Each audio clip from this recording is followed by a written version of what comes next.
Uma série tão edificante, desafiadora, e a partir de hoje fica mais desafiadora ainda.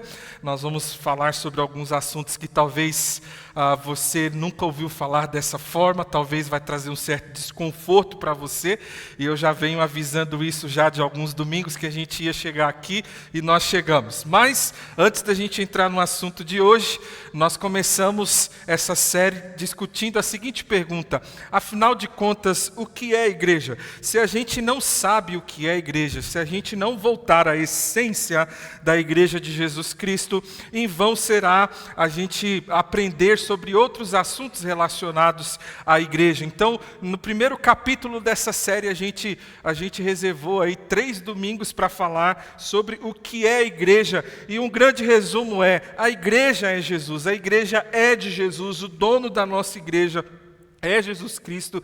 Essa igreja, a Igreja Batista Castro Alves, é uma igreja sobre Jesus, não é sobre você, né? Não é sobre o que você quer, não é sobre o seu gosto, mas é o que Jesus quer, é o que Jesus pensa, é a direção dele, a liderança dele, ele é a cabeça desse corpo. Então foi isso que nós aprendemos nesse primeiro capítulo. No segundo capítulo, a gente resgatou o nosso amor pela igreja. Eu amo a minha igreja. Você ama a sua igreja? Sim, amém. Eu amo a minha igreja. Tem gente que não tem mais coragem de falar essa frase, né? Ou quando fala de uma forma tão tímida. Eu amo a minha igreja. Não, eu amo a minha igreja. Por quê? Porque ela é importante para Deus. E foi por ela que Jesus morreu. Foi por ela que Jesus deu o seu sangue.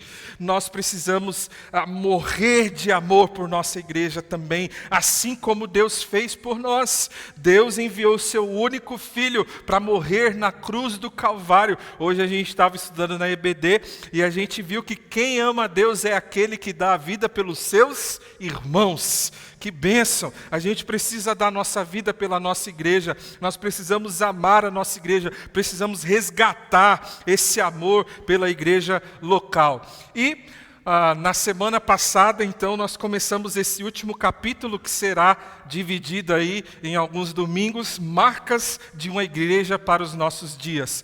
Quais são as marcas de uma igreja relevante para os nossos dias? Quais são as marcas de uma igreja que alcança não apenas a antiga geração, mas também a geração de hoje? Quais são as marcas de uma igreja onde os seus membros e frequentadores têm o prazer de amar e servir? Então, na semana passada a gente estudou a primeira marca de uma igreja para os nossos dias, que é uma igreja bíblica. Nós somos uma igreja bíblica e a gente não abre mão disso. Amém, irmãos?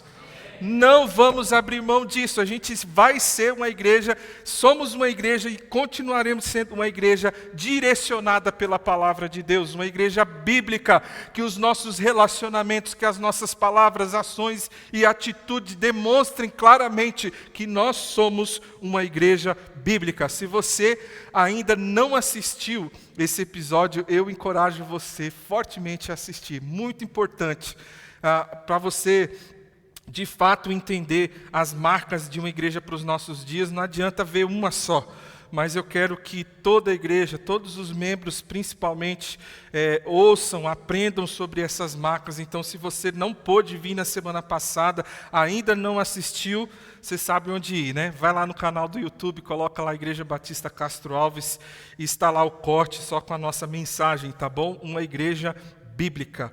O que a gente vai estudar hoje, pastor, que é tão desconfortável assim, que talvez um ou outro possa sair daqui hoje falando: não sei se eu concordo muito com o que o pastor pregou. É por isso que eu comecei deixando bem claro que a nossa igreja é uma igreja bíblica. Certo, irmãos? Eu não vou pregar nada que não seja bíblico. É o meu principal compromisso com essa igreja. Mas talvez traga um pouco de desconforto para o seu coração, porque é um assunto que tira a gente da zona de conforto. Hoje nós vamos falar sobre uma igreja simples. Uma igreja simples. Esse é o assunto que nós vamos tratar hoje à noite. Uma igreja simples. Pastor, você está dizendo que a nossa igreja não é uma igreja simples? Eu tô falando, irmãos, num contexto geral. O nosso mundo é um mundo cada vez mais complicado, cada vez mais difícil. A Super Interessante lançou uma reportagem, né, um artigo em sua revista, alguns anos atrás, dizendo o seguinte: o mundo anda cada vez mais complicado. Ele diz assim, aposto que você também notou, viver está complicado. Você concorda com isso? Sim? Nossa, quem foi que deu um sim bem forte? Gostei desse sim convicto, né? É muita senha, e aí, né, a revista Super Interessante continua no subtítulo ali, né? É muita senha, muita informação, muito ódio, muita opção, muita novidade, muito problema que parece ser insolúvel. Quem se identifica aí? A vida não é fácil, né, Vinícius? Está aqui o nosso coach desmotivacional, para quem não conhece. Vinícius, dá uma olhada no WhatsApp dele todos os dias, né, Vini?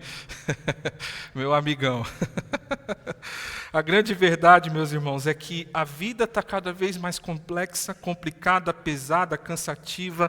É estudo, é trabalho, é trem, é ônibus, é greve, é manifestação. A gente não consegue viver em paz, a gente está muito ocupado, a vida é muito complexa e os grandes protagonistas de toda essa complexidade, de toda essa dificuldade, sabe quem é? Somos nós. Somos nós mesmos. A gente é que complica tudo. Como diz uma canção, né? É fácil demais viver em paz. A gente é que complica tudo. Eclesiastes fala isso. Deus fez tudo bom e perfeito, mas o ser humano pecador complica as coisas que Deus fez.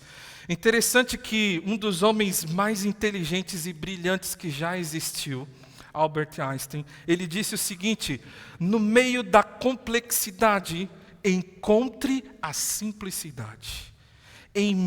No meio de toda essa bagunça que a gente vive, no meio dessa complexidade toda que nós nos encontramos, a gente precisa encontrar, a gente precisa procurar por simplicidade. Esse é o caminho. E diante dessa realidade tão complexa e complicada, tem acontecido no mundo uma revolução que as pessoas têm chamado de revolução do simples. Ou seja, o mundo tem ido numa direção muito, muito complicada, cada vez mais difícil, e algumas pessoas já perceberam isso. E então está começando um movimento chamado a revolução do simples. A gente precisa voltar para a vida simples. A gente precisa voltar para aquela vida onde a gente não tem um critério altíssimo, onde a gente tem que se matar de trabalhar para ter as coisas que a gente quer. Quantos aqui conhecem aquela canção antiga da nossa cultura brasileira que diz: eu quero uma casa no campo, só para eu encontrar com os meus amigos, ouvir os meus discos e nada mais. Então tem um movimento chamado Revolução do Simples, que são pessoas, empresas, que têm entendido essa necessidade da nossa sociedade atual e têm buscado o simples. A gente vive nessa sociedade que almeja, que anseia, que tem sede pela simplicidade. E é interessante, irmãos, que quando a gente vai para as bibliotecas aí, para as livrarias, como tem livros escritos sobre esse tema, muita coisa, né? Simplifique, por uma vida mais simples, simplicidade voluntária, dedicados à vida simples, simplesmente feliz, vida simples, a vida é cheia de curvas, 500 prazeres simples da vida, tem muito material. Isso aqui é só um pouquinho do que eu achei para compartilhar com vocês e mostrar o quanto esse assunto está em alta. O quanto as pessoas estão buscando por uma vida mais simples. São os livros mais vendidos nos últimos anos. Irmãos, algumas empresas já perceberam isso também e mudaram. Sabe qual é o grande problema de muitas igrejas, irmãos? E aqui eu já vou começar a dar umas catucadas aqui. Sabe qual é o grande problema de muitas igrejas? A gente percebe a necessidade, mas a gente não se move para suprir. A gente demora demais. A gente está atrasado demais. Sabe quem tem que ser uma resposta para a nossa sociedade? É a igreja de Jesus. A igreja de Jesus precisa observar quais são os anseios, os gritos da nossa sociedade e ser uma resposta para ela. Como que nós podemos responder a uma sociedade que tem buscado por simplicidade, que tem se afogado numa vida complicada? Algumas empresas já perceberam isso e já trouxeram algumas soluções que simplificaram a vida do ser humano. Que simplificou bastante, que ajuda bastante a gente no dia a dia. O Uber, como era difícil você solicitar um táxi. Quem é criança, adolescente, antigamente tinha um carro branco com uma plaquinha em cima, tinha assim, chamado táxi. A gente ligava para um lugar e pedia um táxi, ou se não, a gente estava na rua e dava o sinal ali, alguma coisa assim. Só que isso só era acessível mesmo para o pessoal assim, classe média alta. Eu mesmo não me lembro de quando eu pedi um táxi. Eu acho que uma única vez, quando eu fiz uma cirurgia, e aí eu não podia balançar muita coisa, a minha mãe, coitada, guardou o dinheirinho que ela tinha para pedir um táxi para a gente uma vez que eu fiz essa cirurgia. Acho que foi a única vez que eu usei. E aí vem uma empresa que não tem um carro sequer. E ela simplifica a vida do ser humano. Porque uma viagem curta, você paga até R$9, 9 e pouquinho, R$10. Questão de minutos, em alguns toques no seu celular, você pede um carro, ele está na frente do lugar que você deseja. Uau! Simplificou ou não, gente? Muito. Spotify, glória a Deus pelo Spotify. Eu amo o Spotify. Quem ama a música, ama o Spotify. Eu lembro quando eu tinha que sair pesquisando as músicas que eu gostava de ouvir, e lembro ainda no tempo de banda larga, aquela internet assim horrível, Som Brasil, eu entrava no site do Som Brasil, e lá eu pesquisava a música que gente, era um processo assim, gigantesco, e se você conseguisse ainda, porque muitas vezes a internet era tão ruim que caía, hoje, alguns cliques, coloco lá minha playlist favorita e pronto, está ali, à minha disposição. Simplificou demais. YouTube, gente. YouTube, eu amo YouTube. Tem gente, deixa eu fazer uma pergunta aqui. Quem aqui já resolveu um problema em casa, que você ia contratar alguém, mas você aprendeu no YouTube e você conseguiu resolver? Levanta a mão aí. Olha lá. Quase todo mundo aqui. Tá vendo só? Como que o YouTube simplificou a vida da gente? Uma resposta a uma necessidade. Simplificou demais a vida. Quantas... não vou falar sobre isso não, porque eu sou um desastre em serviços domésticos. Minha esposa está ali. Pois é, para mim nem o YouTube dá jeito, viu, gente? É complicado, Mas tem algumas coisas que eu estou aprendendo. Pois é. iFood, gente, que maravilha o iFood. Quem gosta de comer é um parque de diversões. Imagina só. Antes você tinha que ligar numa pizzaria, às vezes, eu não sei se era assim com vocês, mas na minha casa tinha um bloco assim, de folhetos de pizzaria, a gente saía lá procurando a nossa favorita, essa pizzaria aqui é boa, a gente ligava, às vezes dava ocupado, quando era dia assim de pagamento, você ligava várias vezes, sempre dava ocupado. Gente, você entra no iFood e você tem várias opções de comida. Você faz o pedido ali confortavelmente, você não precisa ficar esperando a linha desocupar. E rapidamente a comida está ali na sua casa, no endereço que você pediu. Netflix. Quem aqui é do tempo de locadora, fita VHS ainda? Aí, Gente, não era um trabalhão ir na locadora, achar...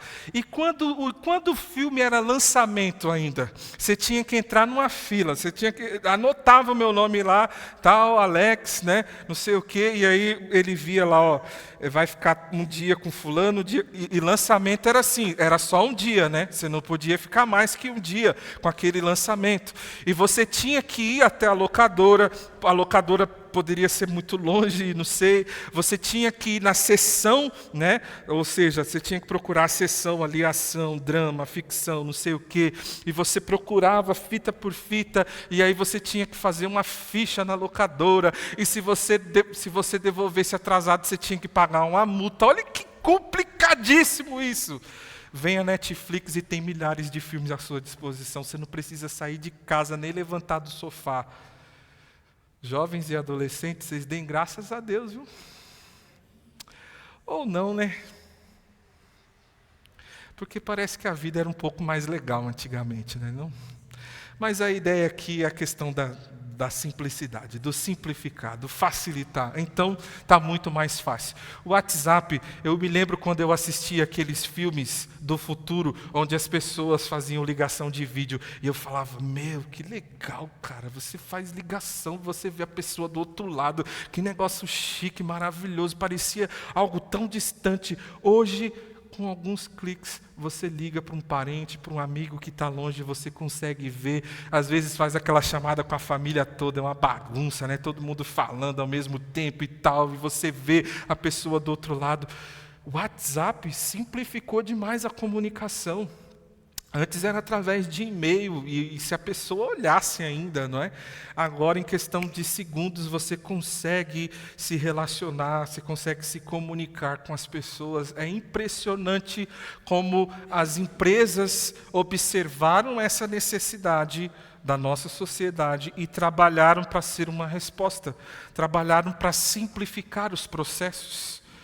Interessante também notar, irmãos, que as empresas estão cada vez mais clean. O que significa isso? Mais simples, menos coisas. Você olha a página principal do site mais acessado em todo o planeta. Como que é o logo do Google? É só letra mesmo, colorida, uma página branca e tem um negócio ali no meio para você colocar o que você quer. Simples, clean. Sem muitas coisas, sem muitas cores, por favor. Né?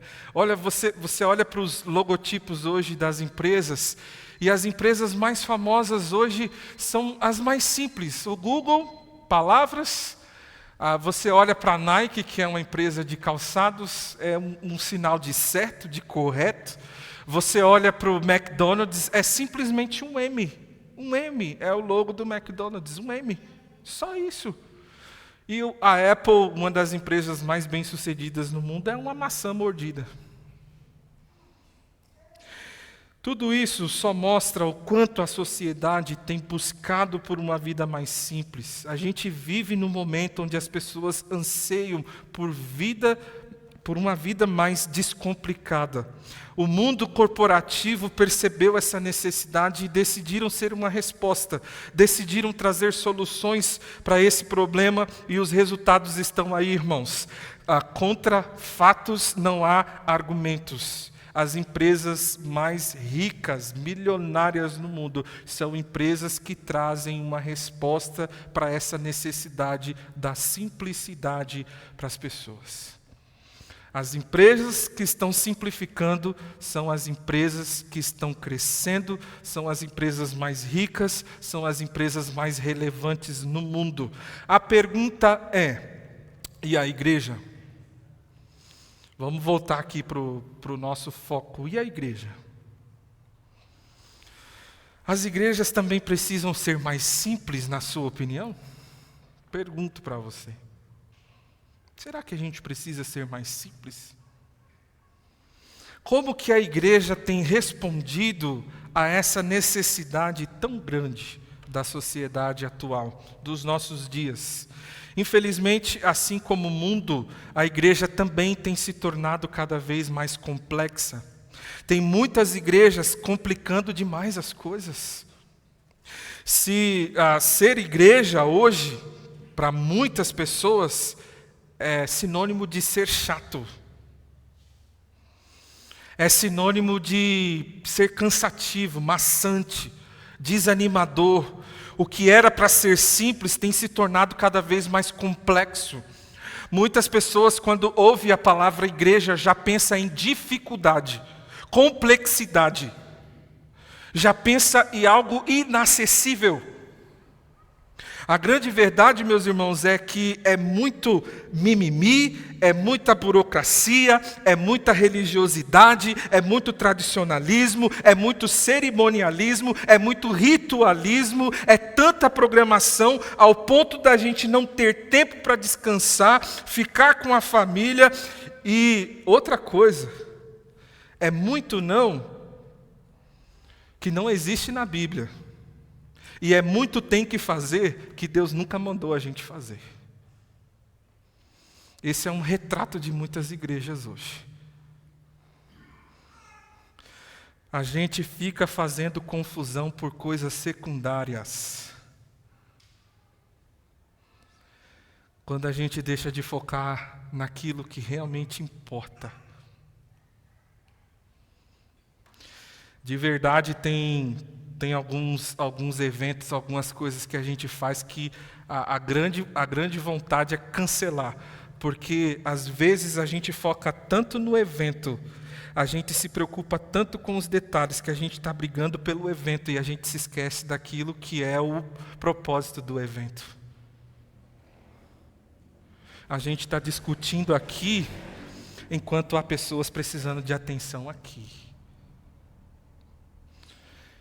Igreja complicada é a igreja que foca no evento e não nas pessoas. Igreja complicada é a igreja que foca nas coisas. Igreja simples é a igreja que foca no discípulo.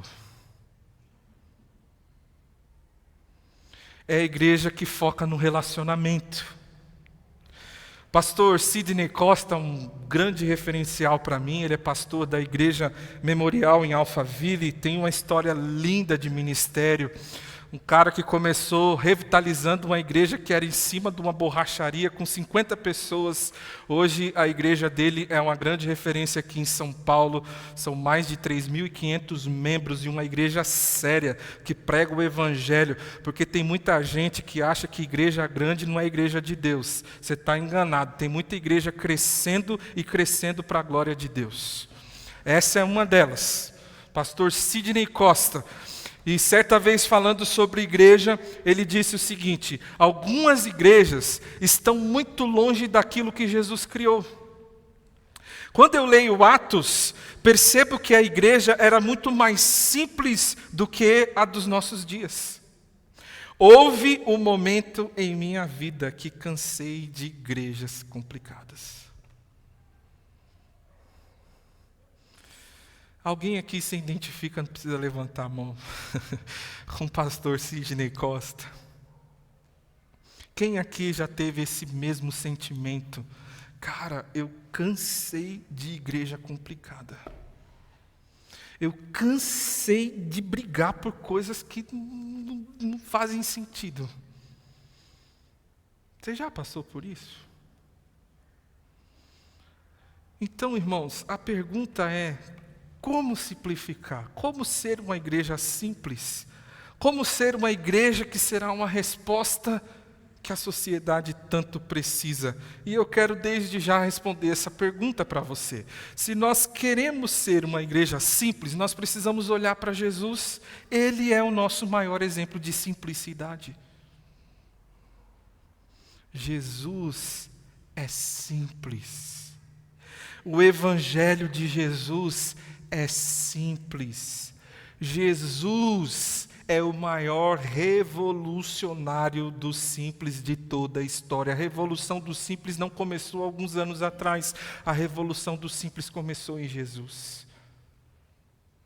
Não há ninguém tão simples como Jesus. Eu amo The Chosen. Essa série é espetacular. Se você ainda não assistiu, assista. Porque ela mostra numa perspectiva a vida simples de Jesus. Jesus dançando com os discípulos, Jesus festejando, Jesus sentando com uma criança, Jesus entrando numa casa e alguém diz assim: Jesus, você ora? E Jesus olha e fala: eu adoraria ouvir você orando. Um Jesus que senta com os pecadores para comer? Um Jesus simples. Irmãos, a religiosidade criou um Jesus inacessível. Mas quando a gente olha para as Escrituras, a gente vê o quanto Jesus era simples. Os diretores dessa série foram certeiros. E a minha proposta é a gente aprender sobre a simplicidade com Jesus. Tem coisa melhor do que isso? Bíblia, Jesus. O dono da igreja é quem? Jesus. A nossa igreja é uma igreja bíblica. Vamos aprender sobre simplicidade nas Escrituras com o exemplo de Jesus. E nós vamos tirar algumas lições aqui, aplicando para a nossa vida, porque a gente precisa ter uma vida mais simples, mas também aplicando para o contexto da igreja, que é o centro aqui da nossa série. Muito bem, vamos lá. Eu quero caminhar com vocês hoje em 3 trechos da palavra de Deus, e a gente vai aprender sobre a simplicidade de Jesus com cada um deles. O primeiro é Mateus capítulo 22, do verso 37 ao 40, e antes da gente entrar no texto específico, eu quero explicar um pouco do contexto desse texto aqui. Jesus, ele começa o seu ministério num cenário religioso muito complicado. Eu quero que você imagine esse cenário comigo agora. Jesus, ele estava rodeado de, primeiro, saduceus, fariseus, herodianos, zelotes e essênios. Só lembrando, irmãos, que no Antigo Testamento não havia nenhum tipo de liderança religiosa como esses aqui que eu acabei de falar. Ou seja, foram cargos, foram ofícios criados pelos homens. Ok? 5, fariseus, saduceus, herodianos, zelotes e essênios. Esses líderes religiosos, preste muita atenção nesse contexto, porque aí o texto vai fazer todo sentido. Eles haviam desenvolvido um sistema religioso super complicado, com 613 leis. É isso mesmo, 613 leis. E vejam só as motivações para criar tantas leis assim. Primeiro, eles escolheram o número 613 porque este era o número de letras do texto dos 10 mandamentos. Foi a motivação deles. Quando a gente lê os 10 mandamentos no hebraico, que é a língua original que foi escrita, os 10 mandamentos, há 613 palavras. Ou seja, 613 leis. Ótimo, que coisa. Vai pensando só como que eles vão complicando. Não satisfeitos, eles dividiam esta lista em 2 tipos de mandamentos. Os mandamentos afirmativos, ou seja, façam isso, façam aquilo outro. E os mandamentos negativos, não façam, não façam, não façam. Ok? Então, além dessas 613 leis, eles dividiram em 2 tipos de mandamentos. Portanto, haviam 248 mandamentos afirmativos. Aí a pergunta é, por que 248 mandamentos? Qual é a motivação deles? 1 para cada parte do corpo humano. Qual é a explicação? Eu também não sei. Mas vai pensando o quanto esses caras vão complicando as coisas. E olha só, se você é bom em matemática, você vai ver que sobraram ainda 365 leis, ok? Então são 613 menos 248, que representa cada parte do corpo, então sobraram 365. Qual é a motivação? 1 para cada dia do ano. É isso. Pois é, você consegue perceber o quanto esses homens complicaram as coisas? Como era difícil, como era pesado, opressor buscar a Deus naquele momento? Então, Jesus entra nesse cenário. E Jesus tem a habilidade de tornar o complexo, de tomar o complexo e torná-lo simples. Aqui está a cena, irmãos, do nosso texto. Jesus, ele tinha acabado de desbancar um saduceu, literalmente. Ele silenciou os saduceus com a sua sabedoria. Isso está no versículo 34 do 34 até o 36, se você quiser dar uma olhadinha aí. E os próximos eram então os fariseus. Afinal de contas, quem sabe eles conseguem fazer melhor, então, derrubar Jesus. Os fariseus, eles se juntaram numa reunião, eles prepararam uma estratégia para debater com Jesus, e o objetivo deles era humilhar Jesus diante da multidão. Então, eles escolheram o mais inteligente, isso também está em alguns versículos anteriores aí, eles escolheram o mais inteligente, estudando o contexto, um advogado para enfrentar Jesus. Você sabe, advogado é bom em argumento. Advogado é bom em defender aquilo que acredita. Ele então pergunta para Jesus, vai vendo porque vocês adiantaram minha pregação na EBD de hoje, viu? Vai vendo. Ele perguntou então, qual é o maior mandamento na lei? Ou seja, Jesus, das 613 leis, que nós dividimos em 2 tipos de mandamento, qual que é o maior? Qual é o maior deles? Então Jesus vem e olha só a revolução do simples aqui, irmãos. Por favor, presta muita atenção nisso. E depois desse contexto, olha como o texto faz muito mais sentido para nós. Então Jesus respondeu: ame o Senhor, o seu Deus, de todo o seu coração, de toda a sua alma e de todo o seu entendimento. Este é o primeiro e maior mandamento. Aí, para Jesus não ser tão simples assim, ele falou, e o segundo é semelhante a ele. Ame o seu próximo como a si mesmo. Destes 2, aí Jesus faz essa observação ainda. Destes 2 mandamentos, dependem o quê? Depende o quê, irmãos? Toda lei, e a ele ainda acrescenta, não é, Miguel? E os profetas. Toda a lei e os profetas. Jesus, ele pega 613 leis e simplifica para 2 grandes mandamentos. O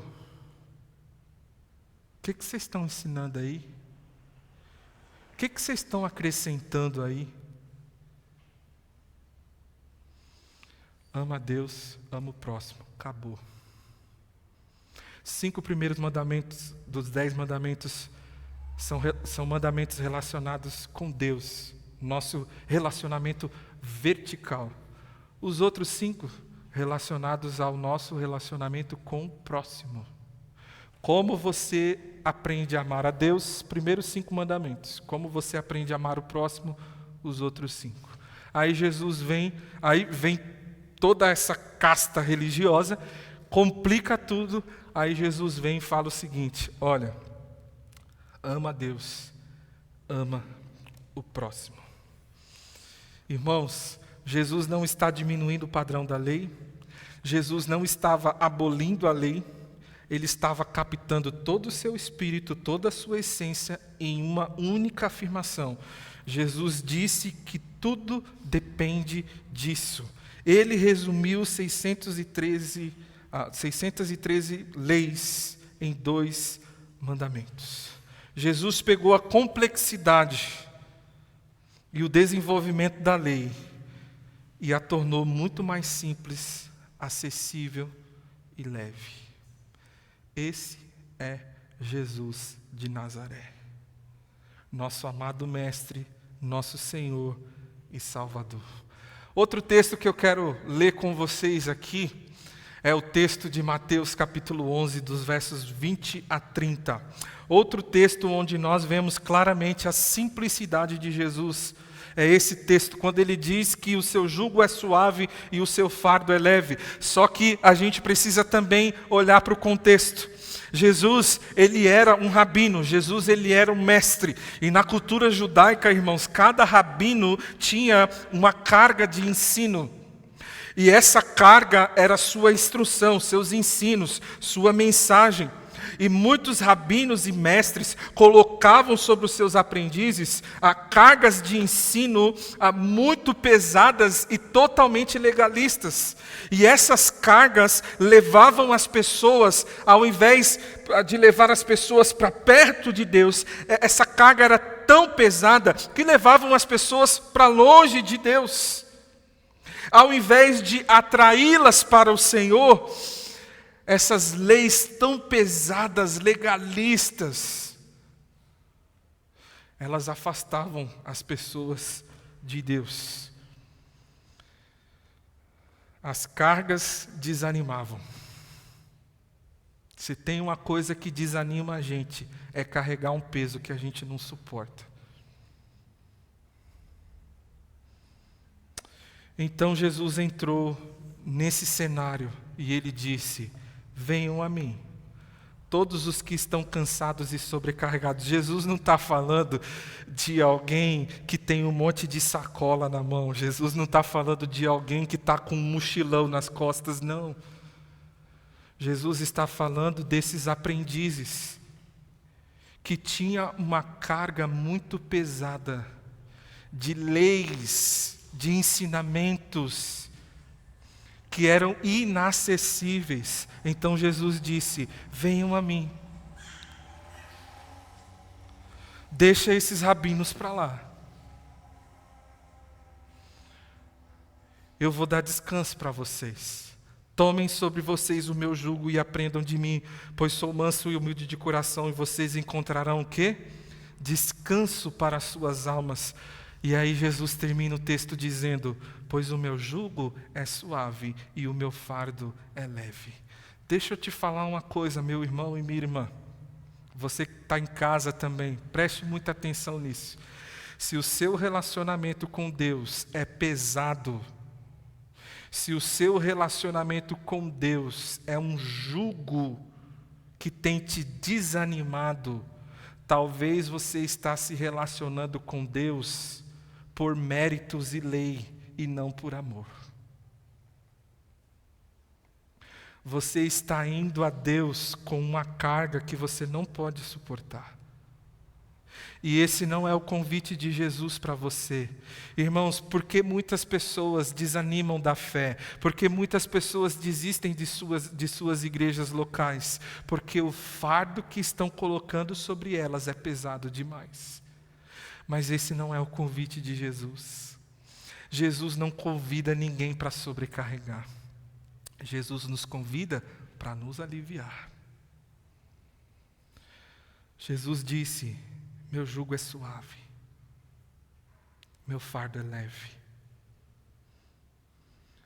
Ele não estava oferecendo um conjunto longo, comprido de leis, de regras, de regulamentações. Ele estava oferecendo graça. Ele estava oferecendo um relacionamento simples com Deus. A gente é que complica tudo. Último texto, para a gente partir então para algumas lições bem importantes. Marcos capítulo 11, versos de 15 a 17. O templo deveria ser um lugar onde as pessoas deveriam buscar a Deus. Naquela época, naquele contexto, as pessoas precisavam ir ao templo buscar a presença de Deus. Não é como a gente hoje que tem livre acesso ao Pai devido ao sacrifício de Jesus por nós. Mas, irmãos, essa não era a realidade. E aí a gente entra no texto que diz assim: chegando a Jerusalém, Jesus entrou no templo e ali começou a expulsar o que estavam comprando e vendendo. Derrubou as mesas dos cambistas e as cadeiras dos que vendiam pombas. E não permitia que ninguém carregasse mercadorias pelo templo. E ele os ensinava dizendo: não está escrito. Olha só o que Jesus fala para essas pessoas: o que vocês estão fazendo não está escrito. Eu não pedi para vocês fazerem isso daqui. Olha só como para Jesus é importante a gente não fazer o que Ele não ordenou a gente fazer. Não está escrito: a minha casa será chamada casa de oração para todos os povos, mas vocês fizeram dela um covil de ladrões. Eu pedi para vocês fazerem da minha casa uma casa de oração, mas vocês fizeram outra coisa. Uau, irmãos, quanta aplicação já tinha aqui para fazer, mas eu não posso, porque o meu tempo já está terminando. Olha para as igrejas de hoje, irmãos. Olha para a nossa igreja, porque a gente tem que se avaliar. Quantas coisas a gente faz que Jesus não pediu para a gente fazer? Assim como o templo no judaísmo era o lugar onde as pessoas deveriam buscar a Deus, a igreja deve ser a comunidade que sinaliza o caminho que é Jesus. Mas não era isso que estava acontecendo no templo, pelo contrário. Primeiro, as pessoas estavam comprando e vendendo no templo. Elas tinham que comprar sacrifícios para adorar a Deus. Um lugar que deveria ter livre acesso, as pessoas eram obrigadas a comprar para ter acesso. Você entende isso? Vendendo o que é de graça. Comercializando a fé. Será que tem igrejas assim hoje, irmãos? Será que existe igreja assim? Os cambistas estavam trocando dinheiro para os gentios no templo. Sabe o que isso significa? Os não-judeus que queriam adorar a Deus, mas não faziam parte da nação de Israel, eles precisavam primeiramente trocar o dinheiro deles pela moeda judaica, para então comprar o sacrifício para adorar a Deus. Porém, haviam cambistas que exploravam com taxas de câmbio muito altas, exploravam os gentios. Aí Jesus vem e acaba com tudo isso. Você já viu alguém irado e não pecar? Está aqui o texto. Jesus saiu chutando tudo. Irmãos, às vezes a gente tem que ser bonzinho, sabe? Mas às vezes a gente tem que ser mais firme. Às vezes Jesus vinha, passar numa cabeça, olha, deixa eu te falar uma coisa, Pedro. Bem-aventurado és tu.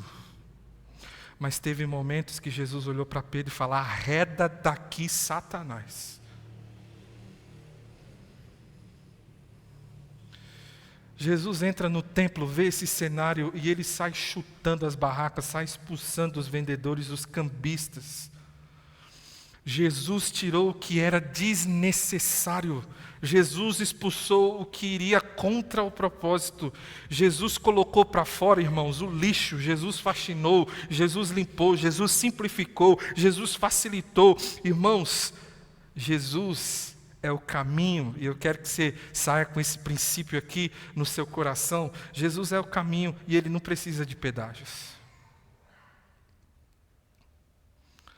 Quantas vezes a gente apresenta a Jesus às pessoas colocando um monte de pedágios no caminho? Não, você precisa ir lá na igreja. Quem disse que a pessoa precisa vir na igreja para conhecer a Jesus? Você já falou isso para alguém? Você está errado. Jesus não se limita a esse lugar aqui. Jesus está em todos os lugares.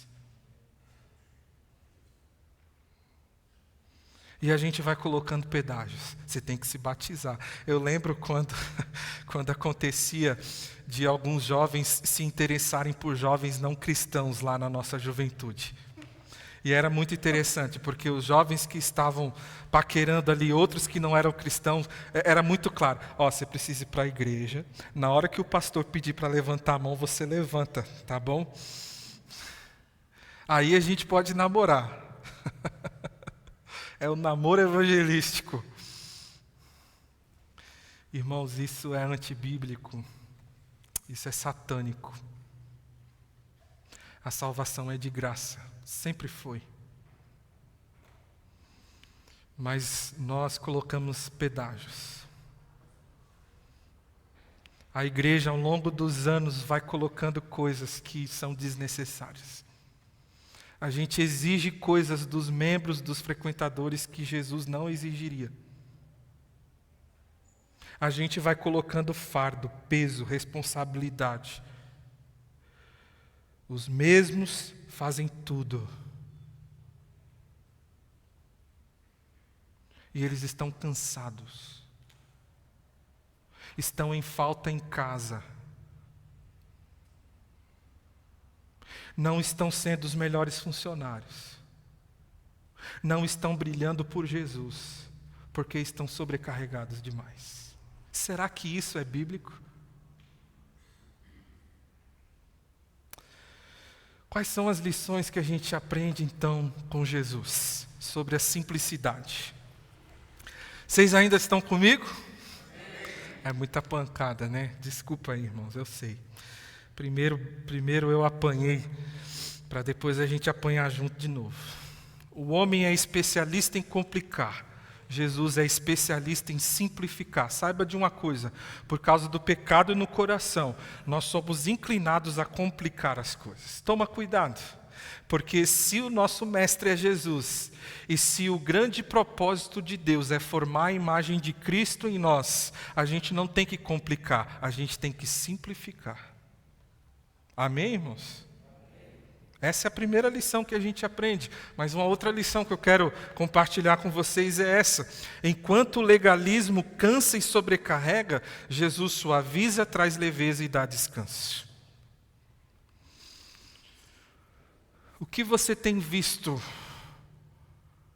no contexto e no cenário da igreja local? Pessoas sobrecarregadas? Pessoas cansadas ou pessoas leves, com um sorriso no rosto, porque Jesus é o descanso das suas almas. Que tipo de igreja nós somos, irmãos? Que tipo de igreja os nossos visitantes estão vendo no nosso rosto hoje? Uma igreja cansada, muita coisa para fazer.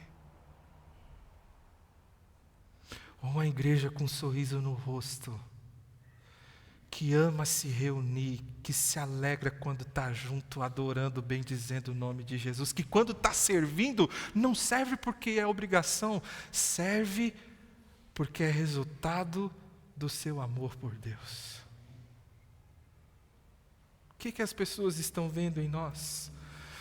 Terceira lição que eu quero compartilhar com vocês: Jesus é contra qualquer coisa que dificulte o caminho para as pessoas se aproximarem de Deus. Jesus é contra qualquer coisa. Ele não deu mole não, para o pessoal que estava lá no templo, fazendo um monte de coisa que não deveria fazer. Para a gente refletir e praticar, irmãos, caminhando para o final aqui, eu quero compartilhar 5, hoje tem um pouquinho mais, tá bom? Não é só 3, não. Que tipo de igreja nós somos, irmãos? Já vou falando, esse assunto aqui, é muito extenso. Hoje é só a ponta do iceberg, tá bom? Porque tem muita coisa. Mas é só uma introdução para a gente começar, tá bom? Que tipo de igreja nós somos? Uma igreja que complica ou uma igreja que simplifica? Que tipo de igreja nós somos? O processo de discipulado na nossa igreja é um processo claro. Desde o momento em que a pessoa nos visita até se tornar alguém maduro em Jesus Cristo, esse processo é claro. Você sabe o que tem que fazer para se tornar alguém conforme a imagem de Jesus Cristo? Não sabe? Então a nossa igreja precisa simplificar. Nós precisamos de um processo claro. Nós precisamos dos passos que precisam ser dados. Desde o momento em que a pessoa nos visita até ela se tornar uma pessoa madura na fé. Qual que é o nível que você se encontra hoje? Você não sabe? Então nós precisamos simplificar. É um sinal de que a gente precisa simplificar os processos. Uma coisa que eu nunca entendi, irmãos, é que para eu me tornar membro, eu preciso fazer 371 lições bíblicas. Era assim, o negócio era assim. E nunca terminava. Era um negócio muito louco. Para se batizar, você precisa passar pela sala do batismo, são 38 aulas, depois você vai fazer uma entrevista. Gente,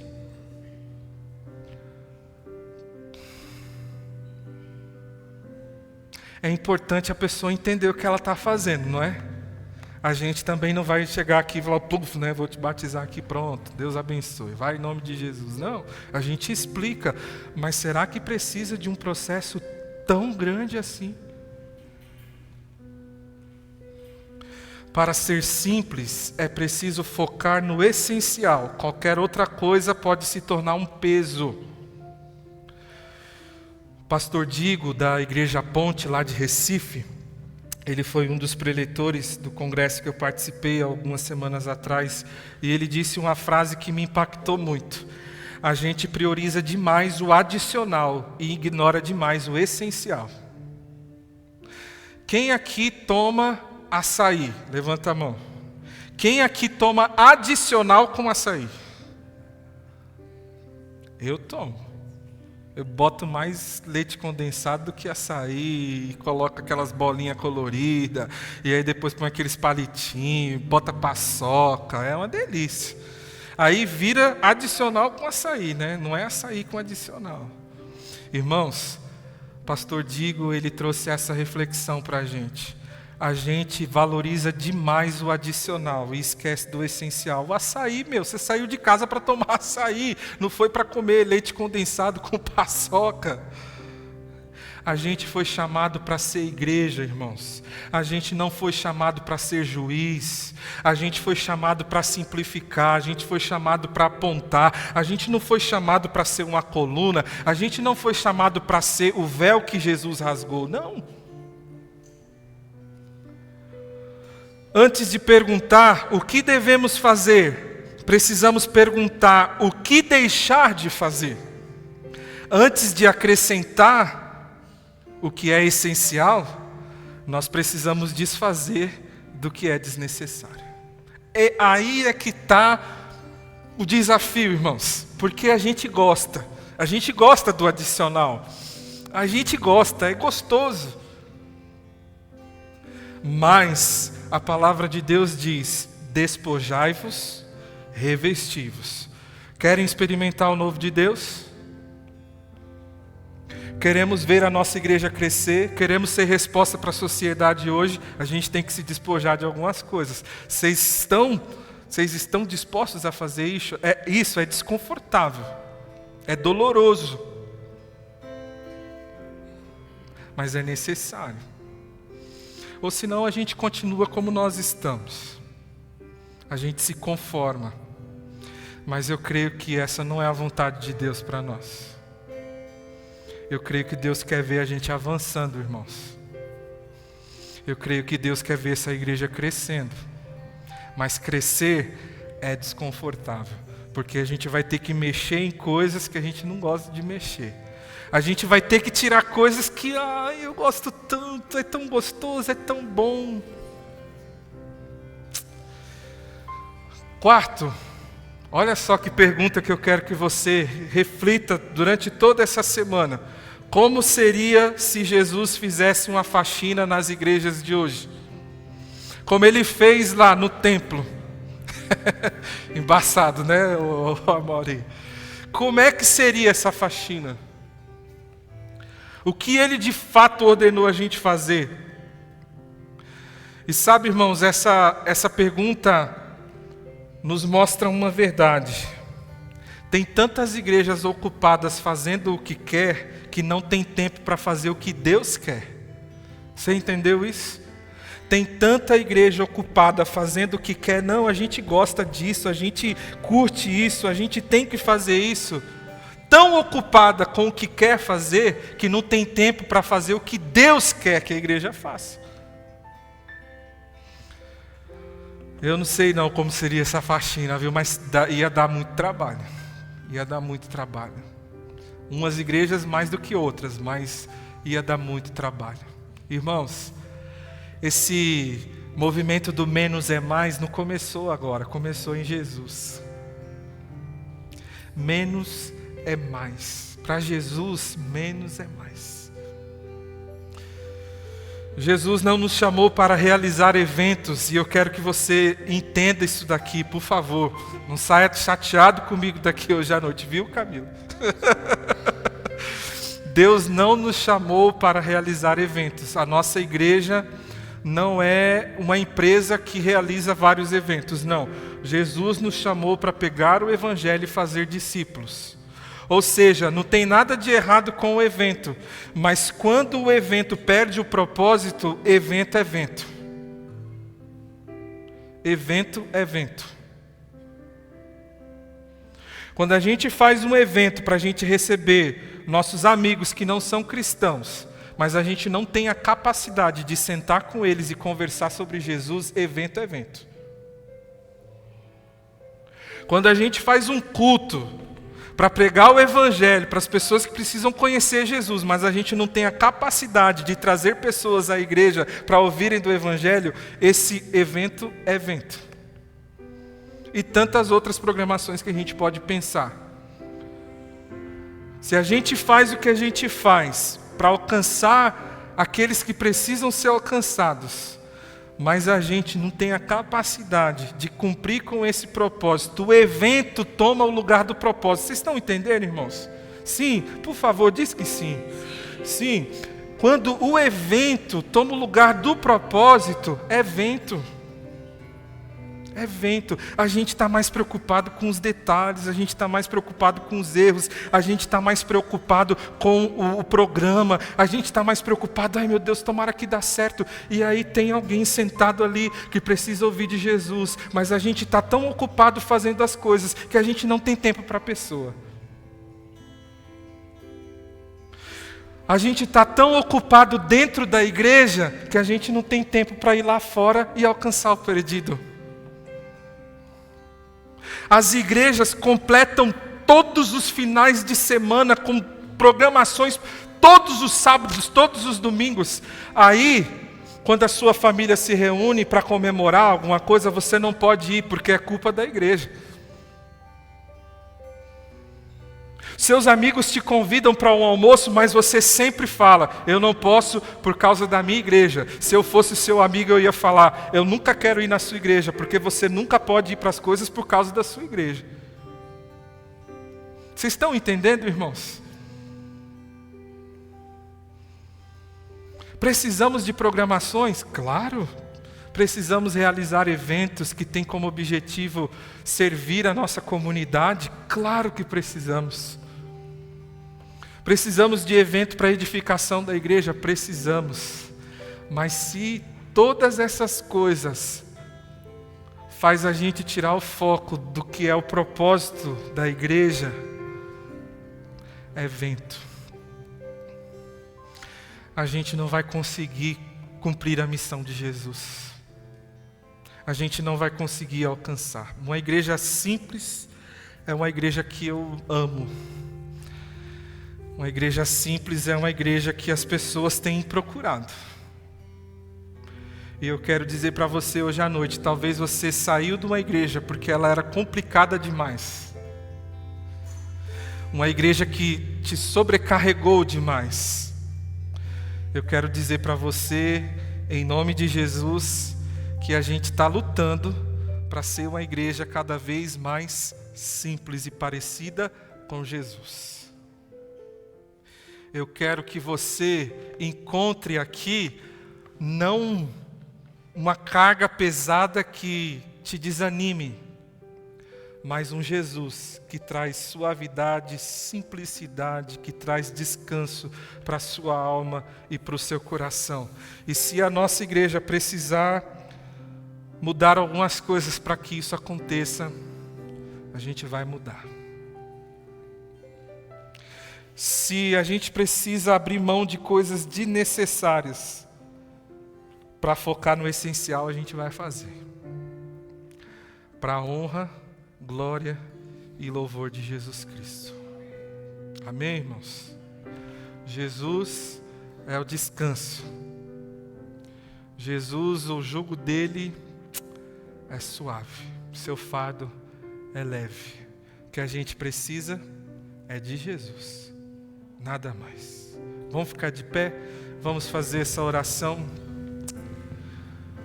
Eu me rendo aos teus pés, porque o Senhor é tudo que eu preciso para viver. Jesus é o caminho e Ele não precisa de pedágios.